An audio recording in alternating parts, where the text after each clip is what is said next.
listening to the AfterBuzz TV network. Now, the largest new media platform on the web and your number one source for after-show entertainment. Very good, Keith Johnson.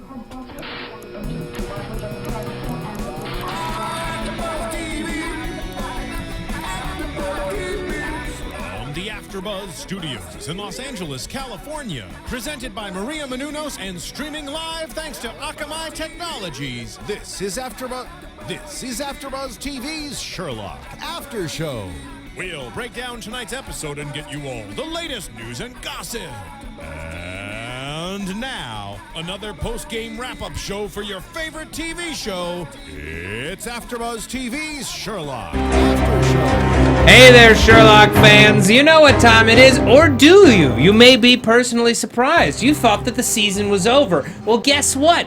You're right, but you're also wrong, because this is AfterBuzz TV's Sherlock After Show. We're going back to the start. We had so much fun recapping Season 3, and I think you all enjoyed it as much as we did. So we're going way back to the start. We're recapping Seasons 1 and 2 over the next few weeks. So excited to be doing that. I'm Matt Lieberman. Joining me, of course, the fantastic panel, all back. Yel Teagle's here. Hello. Megan Salinas is here. Hey, everyone. And Marissa Serafini's here. What's up, guys? Oh my God. You're on the ones and twos, Again. and you're on the panel. This is amazing. What a wall-to-wall We're all back. room full of talent. We're all freaking back. I That's know. awesome. So we're doing a study in pink, which, you know, I hadn't watched in a little while. Yeah. And especially after just watching Season 3 and seeing everything that came out in that season, it's so much fun to go back and see what the show was like at the start. And we've come a long way, people. Mm-hmm.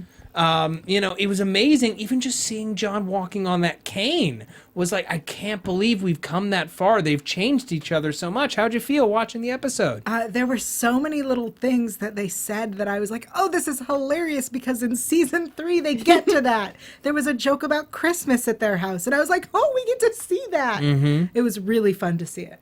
Yeah, it was very interesting to see, like you were saying, to go back to the beginning, because Sherlock himself has come a long way in terms of like letting people in and warming up to people. And it was kind of bizarre almost in a way to go back to square one and be like, wait, why is he being I mean, he's still kind of mean, but why is he being so mean to Molly and everything like that? And why isn't he inviting people over for dinner? And some stuff? would argue that he's meaner to Molly now than he was then because, you know, back then he didn't realize the depths of her feelings. Now he knows about it and chooses to ignore it, or actually not ignore it, taunt her about it. Marissa? I agree. I liked going back after watching Season 3 and then everything that's changed. And it shows me just like how people really behave towards Sherlock at the beginning. Yeah. We see a lot of people, they're kind of condescending and not really accepting of Sherlock. They're like, he's a freak and all these different weird things. And he's like... He's a borderline, psychopath. psychopath. Yeah. But then we see in Season 3, after he supposedly died, how everyone reacted to his death. So just the contrasting viewpoints on how they perceive Sherlock from Season 1 to now is completely radically different. I think that says a lot, too, because I tend to forget that, you know, Season 3 picks up. He has been gone for 2 years. And so everybody, you know, had to grieve.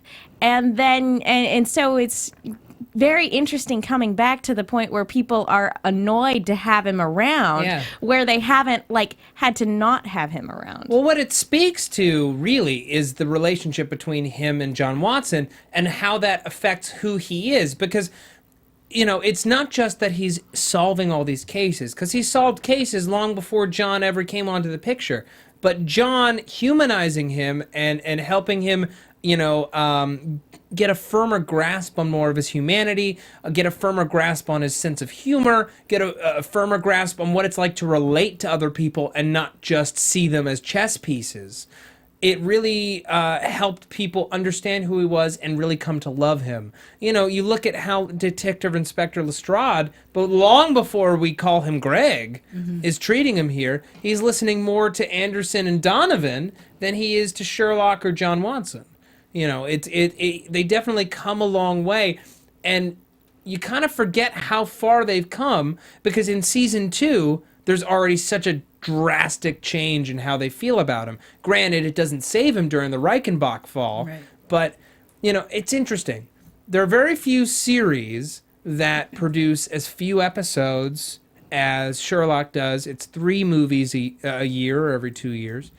And it doesn't really leave a lot of room for evolution in these characters. Every season we come back and the game has changed, the stakes have changed, these people have changed a great deal. We don't see a gradual change as you might on, say, Elementary.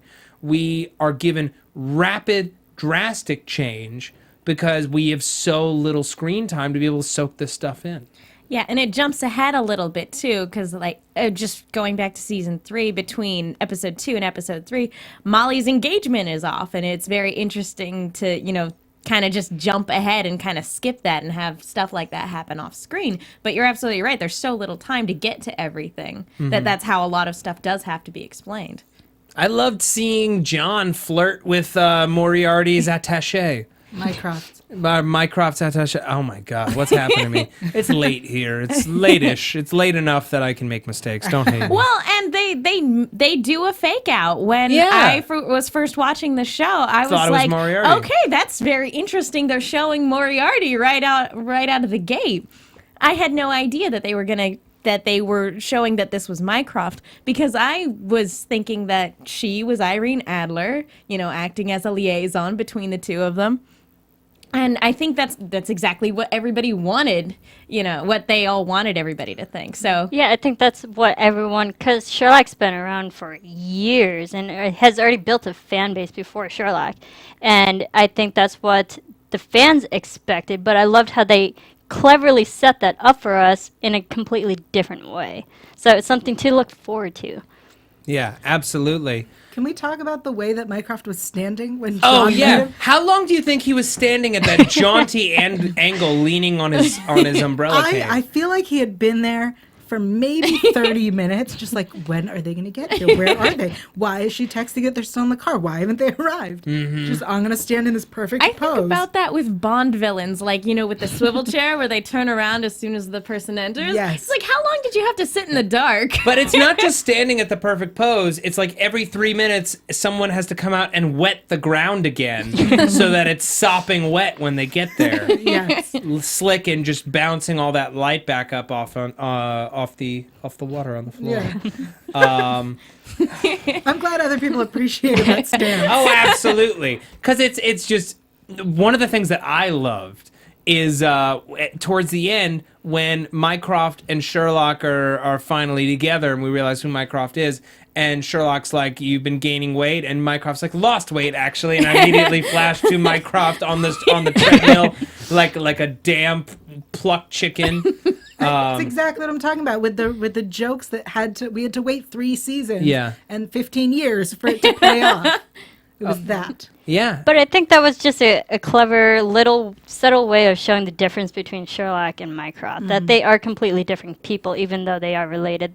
There's a difference between them. Yeah. Have any of you gotten the chance? It's only available on the DVDs and Blu-rays of season 1 of Sherlock, but have you watched the original pilot? Not every fan may know that the pilot that we know as A Study in Pink is actually a combination of reshoots and original footage from the original pilot for Sherlock, which is nowhere near as good. It has all the promise, but it doesn't have any of the energy. I'm trying to remember because I've seen the first episode of Sherlock so many times, but I have seen episode 1 on the DVD. Yeah. And I'm just trying to remember the differences, but I really don't. Well, maybe they kind of all blend. Maybe together. we can do a little mini-sode where we compare the two after we've gone through these 2 seasons. But it's amazing how fully formed the show feels right out of the box. The characters are very well written. The style of stories that they want to do are very, very clear. The visual style is in its infancy, but it's very clear that they want to do something dramatic and very visual.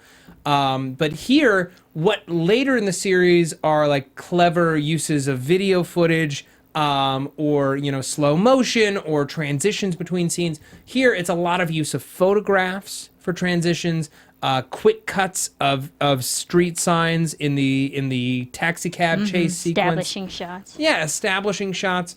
the style of the show is in its infancy, but the editing is still just as sharp. And it's really, really cool to see how far it's come in the 3 years since. I mean, when did this come out? 2011? Yeah, it started, I believe, 2010, actually. I think it was 2010. Yeah, 2010. Yeah, it's 2014 now. It's kind of crazy how far we've come in, a little over 3 years. Yeah, and even the cinematography, too. I mean, it's always been great from the beginning. And I noticed going back to season 1, there's a lot of close-ups, extreme close-ups on eyes and pupils and face, some facial parts and stuff that are really, really up close. But it still adds to all the deductions that Sherlock makes with characters and stuff. So. And the director of the pilot, Paul McGuigan, at the time, was really only known for his movie Lucky Number 11. Oh, great movie. Oh, I didn't realize that was the same director. Same director, and he very much established this quick cut style, lots of extreme close-ups, creative and inventive uses of the visual language to really get across a lot of dense information and a lot of character information, which they just pack it all in there. It's so great to see it again. Now, at the top of this episode, it's funny looking back how much time we have before we even see Sherlock Holmes. It's like a solid 15 to 20 minutes. And it's all about John. Well, because John is the audience. He's our entry into the world of Sherlock, and you're kind of realizing how boring and light his life is before he meets him, before he really gets to be part of this war, this underground war that's going on, and how bored he is. He's so frustrated, John. Like, as much as John has helped Sherlock, Sherlock has helped John 100-fold. Oh, yeah. Oh, no, definitely. They need each other. Like, John is there to keep Sherlock in line, so to speak, and to humanize him. But John, and I think we talked about this a lot with him picking Mary, he likes the danger. He likes the excitement. He likes getting into trouble, even if he doesn't realize it. Yeah. He totally likes the drama. He loves the drama, and he needs something to write about. His blog at this point, empty. Yeah, and I think, again, you said John is the audience, but John is the voice of the audience. He asks all the questions that the audience is thinking of. He's the one that expresses all those questions that we have, and he's the one that introduces us to Sherlock in a way that he helps the audience understand Sherlock the way he sees it, as a regular, not really regular, but like as the civilian viewpoint, which I think that's a good thing with this complicated relationship that they have. It's just he helps the audience understand Sherlock. One of the things that I love most in terms of contrasting this against the episodes in season 2 and season 3 is how intimate and quiet of a story A Study in Pink is. A large part of it is about establishing these characters and their relationship to each other, but the mystery is relatively small. We have 4 people who have committed suicide based on someone else taking them to a place that they shouldn't have been, and basically talking them to death, getting them to pick a pill. That's a fun way a fun way to refer to it. Yeah. That's basically what I'm doing to you guys. I was going to say, I feel like you would be great at this. And to all of the audience out there, because they all don't know. I know that you love me, and that you'd never think that I was talking you to death. You would have told me that by now, right? Right, fans? Right, family? Right, Lieberfans? That's what I call my fan. That your trending fan base. That's my trending fan base that I use only by myself in my mirrors. Lieberfans. It's going to be a thing. They have fins. Yeah, that's exactly what it sounds like. Lieberfan Club? No, there's no such thing as a Lieberfan Club because it's too big to be a club. It's a nation. Okay. Yeah. It's a sensation. It's a sensation. Got weird. Yeah. Okay. I'm going to quickly talk about iTunes so that we never have to address the outside world ever again, and we can just talk about this show after this plug. Hey, fans, here's the thing. You've been going on iTunes. You've been doing what we asked and giving us the reviews, the ratings, and guess what? It made all the difference in the world because it got you more Sherlock episodes. If we didn't have the proof that the fan base was really on board with this, we would not have been able to do all these extra episodes. We've been consistently number 1 or number 2 since we launched, and it's a huge, huge deal. It's kind of rocking several worlds at once. So, what do we ask of you now? don't stop for anything. You have the power to make a fleet of Sherlock episodes fly from the proverbial hangar, because that's how life works. Life is basically the Air Force.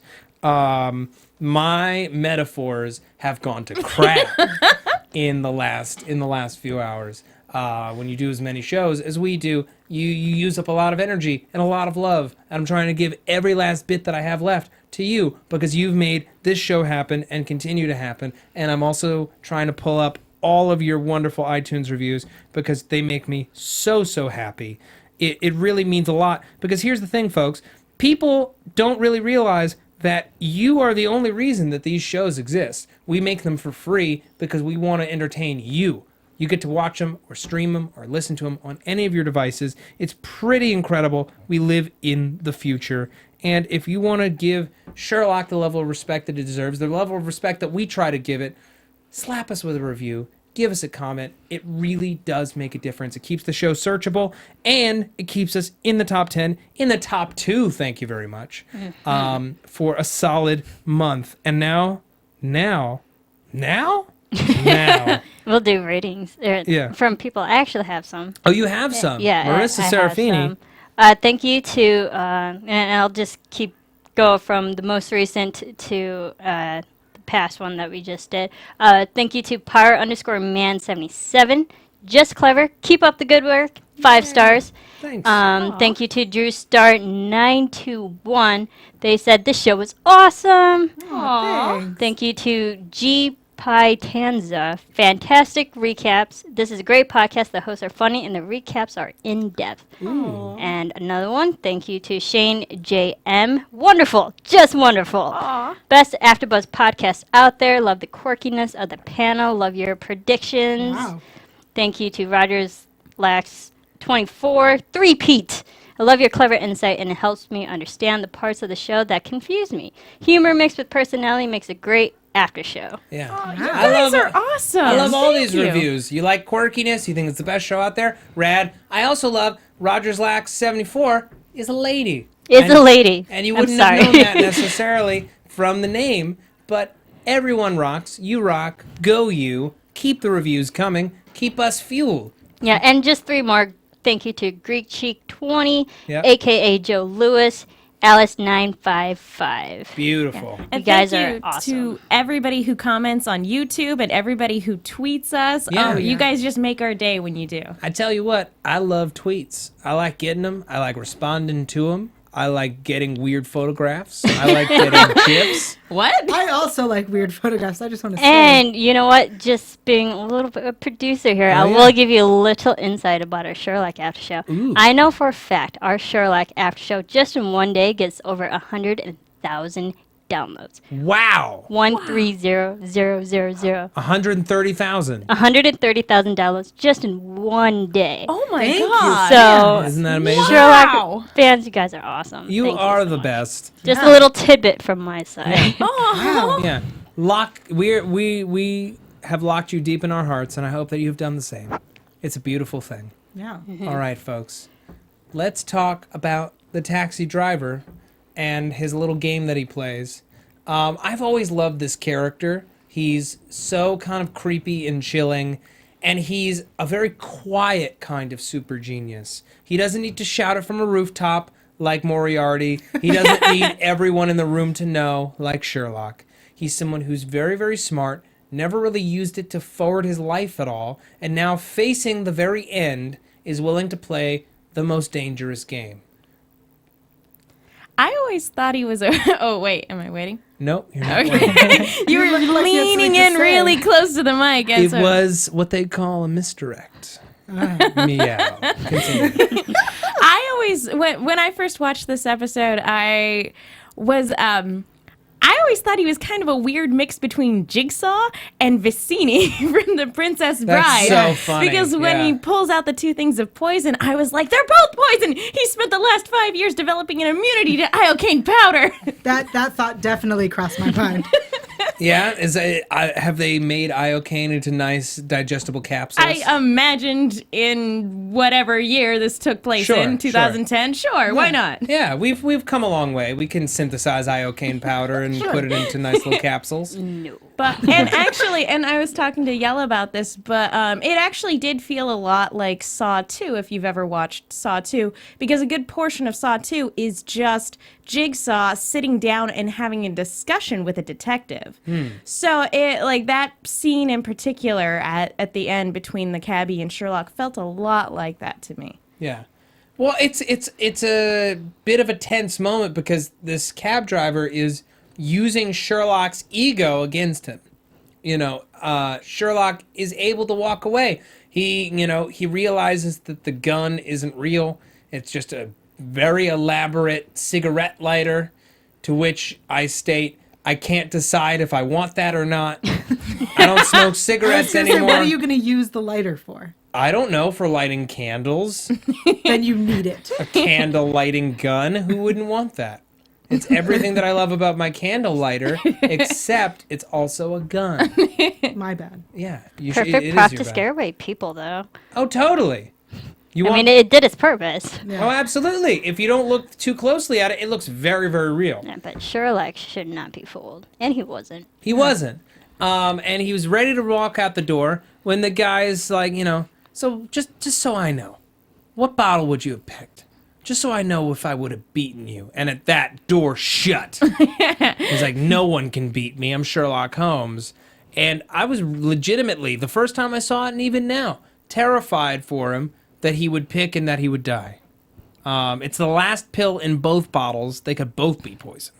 Just like Megan said. It's the first episode of the series. I don't care. Okay. Well, when we first figure out it's the cabbie and he explains how he talks, he talks the people to death. I was instantly reminded of the Trinity killer on Dexter. Oh. Who Good convinced people to commit suicide. The only one that stands out in my mind is the woman that he convinces to jump.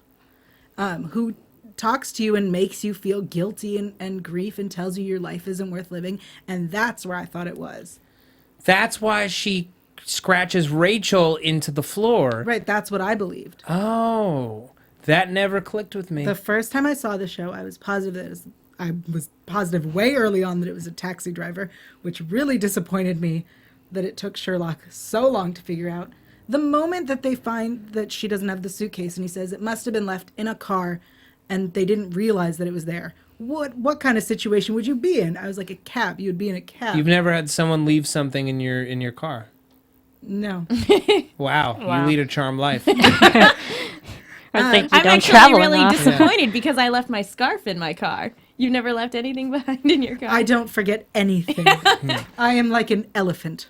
But if you think about it, yes, it did take Sherlock a while to get to that point. But if you think about it, this is the first episode. There was character development, character meetings. They were just starting to get to know each other. We were just starting to get to know everyone. Sure. And establish all these people. So, yes, they're going to get the acquaintances out of the way and then get to the storyline. Right. But what I loved is that how, yes, this is a serial killer. And I don't know if you guys ever watched the show Criminal Minds. Mm-hmm. Such a good show. Just saying.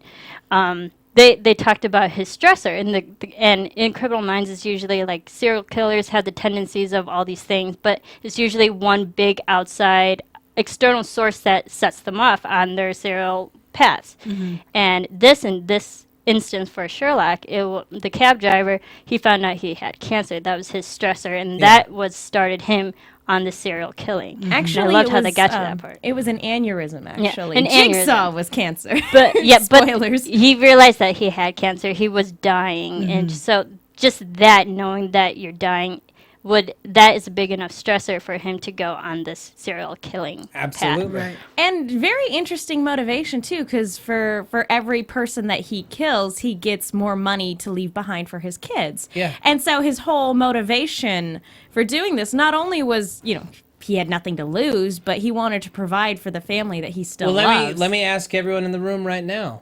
If you were in the position to leave your family behind with some money, you knew that you were dying within the next month, and someone offered you $500,000 for every person you kill before you die, would you take it? I'm gonna go with no.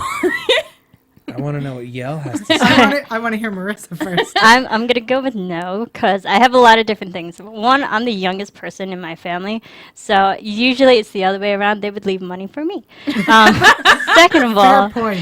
Second of all, I really don't have a lot of money, and plus I wouldn't kill people for that. I Yeah. think my moral ground is like a lot higher than that. I know that if, like, not only is it wrong to kill people, Yeah. first and foremost, I know that if my family ever found out where this money came from, they wouldn't accept it. They would be disgusted and they would be disappointed in me, and their memory of me, after I'm gone, would forever be Now tainted. I really want to hear what Yale says. How much was the Yale. amount? 500,000. 500,000 per person you kill. I would do it for a lot less. Aw. Here's the thing. I would not do it, but I would probably cry myself to sleep thinking about the money that my family could really use if I had. Like, I would cry myself to sleep feeling perversely that I was too weak to do it. Do you know what I mean? Yeah, but how badly would you feel if you actually went through it? Oh, just as bad, but I'd be dead in a month. Yep. Yeah. See, I don't think I could have that on my conscience, knowing that I killed people for money. I think Yeah. as You'd be fortunate dead in a month. people, unfortunately, some people actually do that, but it's just I Wait, couldn't what- get myself Are to do these that. innocent people being killed, or are these like Dexter serial killer type people that Well- we're going after in our final month of life? I mean, 2 of them were adulterers. Wait, adulterals should be put to death? No, I'm not saying that, but I'm just saying It's a two fair of the question. 2 of the people in this episode were adulterers. Our final victim and our first victim were both adulterers. I mean, granted, we didn't really get into what was going on with the middle 2, but that would have been an interesting coincidence. No, it's So bad, but you're, it's not you're that pretty much bad. saying, does the circumstance like justify the means? Probably not. Probably not. There's still innocents that. who are being killed. So that's not good. Let's not do that. Yeah, one of them was a kid, like an 18-year-old kid. or Yeah, something. he had so much life left to live. He was going to get his coat. They were going to have a great night, and then he got murdered instead. He could have just He was stood. a Talked huge to bummer. death. He was too afraid of being close to his male friend and bridging that gap that he couldn't stand under his umbrella and live. Think about that. If only he had been more confident in his... In his more Sexuality. secure in his sexuality, Yeah. he would still be alive. Let's not judge the dead, especially if they're fake. Okay. One of my favorite things that's planted in this episode, and we saw it bear fruit in the Reichenbach fall, is Sally Donovan's monologue to John, where he's like, he doesn't have friends, and one of these days, just coming and seeing these murders isn't going to be enough for him. He's going to snap and he's going to kill someone. And it's something that has and hasn't been addressed. Everyone around him's reaction has been addressed, that people would suspect him of killing someone. But there still is kind of a nugget of truth in there, in this high-functioning sociopath, and it comes down to what we saw at the end of season 3, that when he's pushed to the edge, he'll kill someone if he has to. And I'm wondering how far that goes. How many people would he kill if he had to? See, and I'm just going back to, again, Criminal Minds, because they kind of touch upon the same things, that they have to think just like the serial killers, but what makes them any more different? What makes them not kill all these people even though they know and have to act the same way as serial killers? It's having that conscience, knowing the good and the bad. And Sherlock is fortunately a good person. Yes, he has some crazy tendencies, but he knows the good and the bad. He knows the good people from the bad people, and that's what stops him from not killing or being on that edge of not killing people. I think what was very interesting is that the more I watch this episode, the more I've seen the show, I can't help but think, what if there were no murderers in London? Whoa. Like, how That's bored kind of a would he big deal. be?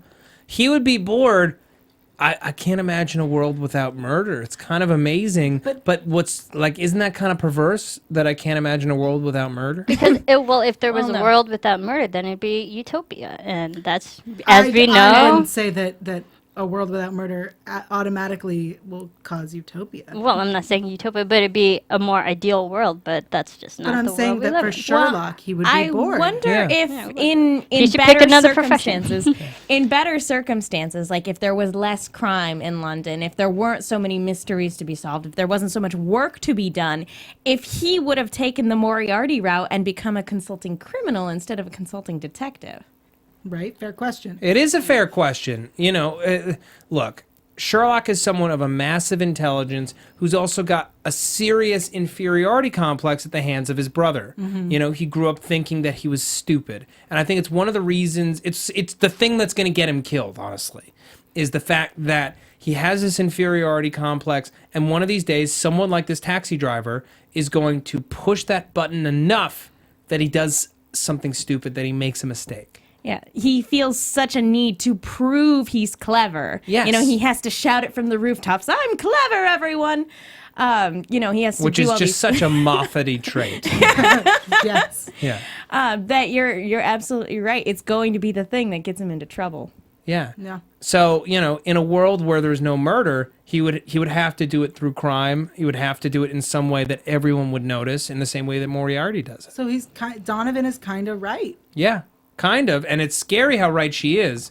Well- It's something that isn't going to go away. And it's kind of the thesis statement of this take on Sherlock is, if this person exists in our world today, all the things that he's able to do, the technology that's at his service, one of these days, because we're all overstimulated and desensitized, someone who's that intelligent will one day go too far because society enables him to do so in a very public fashion. I'm glad that Sally said that to John so right off the bat in the series that hopefully she said it in a way to make sure John's the one that keeps Sherlock in check. Make sure that that Sherlock doesn't cross that line, and that's John's responsibility to make sure that doesn't happen. I think that's an excellent point, because John's influence, I think, is very much the reason why Sherlock hasn't gone too far. Exactly. Yeah. He's the conscious of Sherlock in a way. I think. I 100% agree with that. He Sherlock's Jiminy Cricket. Yeah. Yeah, pretty much. Do you know what's another thing that I loved about this episode that's another seed that got planted? Is the story of Mrs. Hudson's husband. Oh, yeah. Yes. And we later find Just out a little tidbit. who he is and what he did. But in this episode, even so far ahead of time, we find out that, he was on trial with the death penalty, and Sherlock made sure that he got killed. So Mrs. Hudson must have been pretty afraid of him to want him dead. Right. And another thing they set up that comes, full circle in the Reichenbach Fall is the fact that basically nobody on the police is a big fan of Sherlock, because he's always kind of upstaging them and off doing his own thing and basically just generally making them look bad.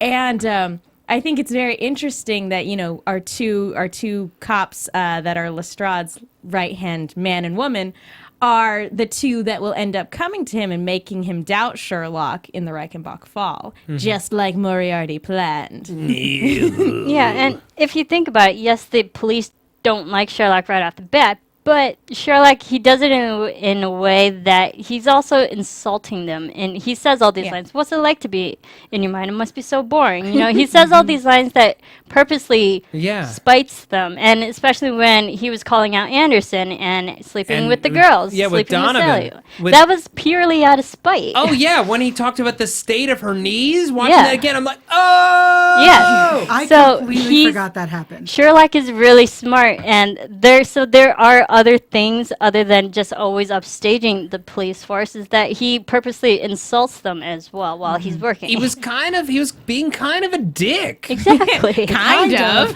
Yeah.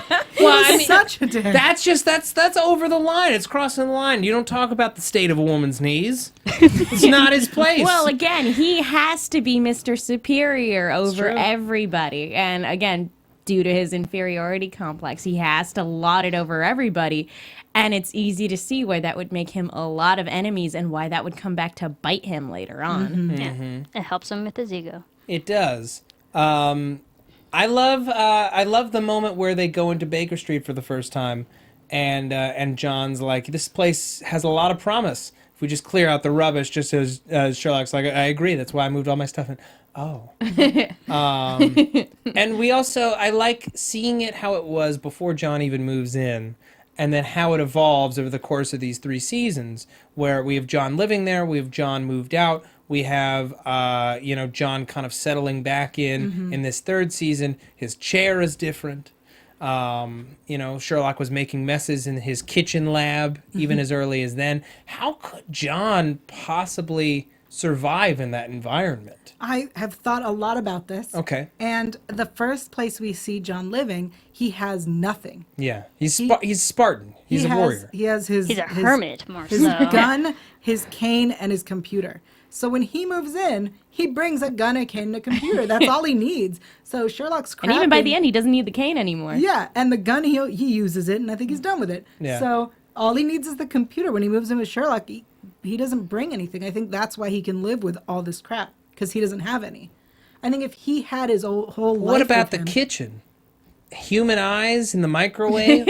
Yeah, you take And them there's out. a head in the fridge later on. You take it out, you put what you need in, you use the microwave, you put it back. And also, if you think about it, John was a war doctor. He was in the field. They're known to make things out of anything. True. And he can get by with little amounts of stuff. So. True. Yeah, I think if he can survive in Afghanistan, he can survive in the war zone that is Sherlock's apartment. Yeah. Yeah. Whatever happened to this other dude who went to Bart's? He never shows up Mike? again. Yeah, Mike. I was wondering that. Yeah. It's like we meet him, we get a full name. Yeah. That's it. Nothing ever again. Dude goes back to living a perfectly normal, boring life. And we never really got to explain how he knew Sherlock. Yeah, I was wondering that as well. Or why he would be at the morgue testing stuff. Do you think that maybe they had planned, like that was part of the original pilot, that they had planned to set something up with him and then it just kind of fell through? It never came to fruition? I have to watch it again. It's been a while since I watched the original pilot, and I'm very, very curious to watch it again now that we're having all this discussion. Let's talk about Molly. We don't have tons of time, and I feel like we've covered a lot of it, but it's just so sad, their whole interaction. It broke my Poor heart the girl. first time around. And Yeah. again, it's after everything that's happened, it's kind of like, it's just as painful, if not more so. I love how it's framed. She asks him out for coffee, and she's got this confidence to her. And I'm like, go you, get it, girl. And then and then he shuts her down with impunity. And then the next shot, she looks so tiny next to this dead body. And I'm just like, oh, you little poor little thing, you. I just want you to be happy. I want her to be happy. She deserves it. With Lestrade. Get it, Greg. I mean, get it, girl. I mean, get it, all of us. Yeah. Yeah. Anything else anyone else wants to talk about? I wanted to mention John's sister, Harriet. Yes, Harry. We still haven't seen, Harry wasn't at the wedding. Harry was not at the wedding. No. And I think that they set up that they don't talk. There was all this problems and whatever with her alcoholism. But I was really surprised that she wasn't at the wedding. Yeah. And I wonder if she'll ever come back, or if she's like Sean from Boy Meets World sister who disappeared. Or I think there was a character in Frasier that they always mentioned, but never was actually there.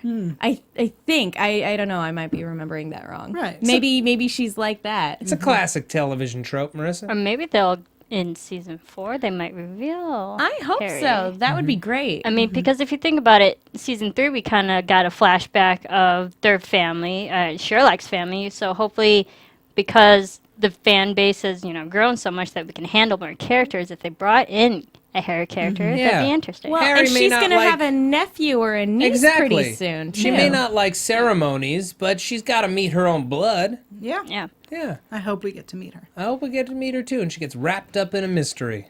It's wonderful. All right. Anything else? I just gotta say, I loved how they introduce how Sherlock deducts everything from John, the first acquaintance, to the woman in pink on the floor. Just like how they just establish how Sherlock thinks and how he breaks down people. I thought that was brilliant. Yeah, it becomes a staple for the rest of the series. Yeah, Yeah. it really Sets you up. sets up the tone of how Sherlock thinks and the pace of all the Yeah. murders and mysteries that goes And on. the movie and the show came out at around the same time as the Robert Downey Jr. film. Yeah. Well, the first Robert Downey Jr. film came out in 2009, I believe. Okay, well, it might have been 2000. It came out late 2009. This came out early 2010. So it was soon thereafter, and I've always preferred the way that modern Sherlock does it compared to those movies.